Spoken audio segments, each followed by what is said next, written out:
for instance, if I get upset, I'm like, okay, I'm upset. I literally, and this sounds super elementary, but I will sit with myself and I'm like, what are you actually upset about? Mm-hmm. Okay, you're upset because... That's not elementary, girl. That's like gangster shit, well, by the way. But it sounds elementary in asking just a basic question. Most people don't do it. So, because I get mad at Sean all the time. I'm not mad at, but I get sad at Sean a lot. Unjustly, for sure. There's no reason you would be mad at me. That's Anyways, so we'll have adorable another for you to say. podcast about that later.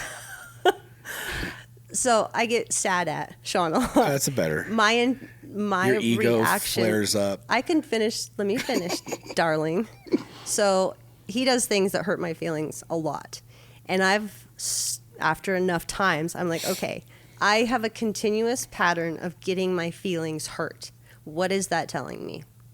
Because he can be an asshole all day long. You can be anything and everything you want. However, if I am allowing you to hurt my feelings, that has everything to do with me.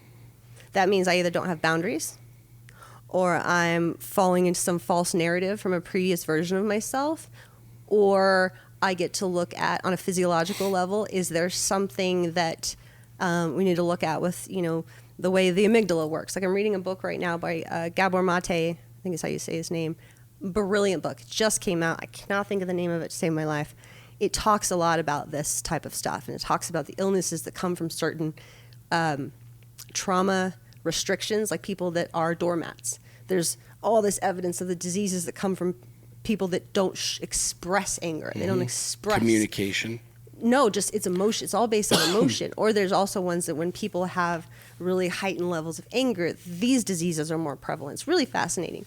So there's all these things I sit and assess, because to me I know I'm not flawless.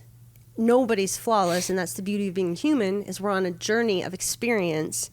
And does that experience want to be that I'm going to continue and believe all of these hardships are put on me, or am I going to see if my feelings are if there's a pattern of, if my feelings continue to get hurt, that means I don't have a boundary somewhere, or I'm telling myself I'm believing something that may be not true so I'm taking something, not just picking on you, but anything external from me, and I'm saying I'm going to believe your anger towards me or your hurt words towards me, and I'm going to believe them. That's on me. That means that I don't love and honor myself enough to say, actually, I don't agree with you.